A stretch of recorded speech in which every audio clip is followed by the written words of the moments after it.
అనకాపల్లి జిల్లా చోడవరంలో వైసీపీ అభ్యర్థి కరణం ధర్మశ్రీ సతీమణి ఇంటింటికి చీరలు పంపిణీ చేశారు. సమాచారం తెలుసుకున్న ఎలక్షన్ అధికారులు పెద్దబజార్ వీధిలో చీరలను స్వాధీనం చేసుకున్నారు. దీనిపై కేసు నమోదు చేసుకుని దర్యాప్తు చేస్తున్నారు.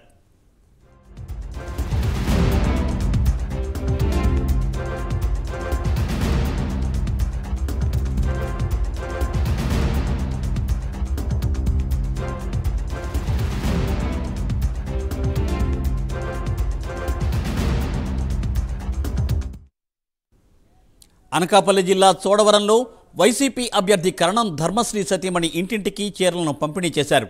ఈ సమాచారం తెలుసుకున్న ఎలక్షన్ అధికారులు పెద్దబజార్ వీధిలో చీరలను స్వాధీనం చేసుకున్నారు. దీనిపై కేసు నమోదు చేసుకుని దర్యాప్తు చేస్తున్నారు.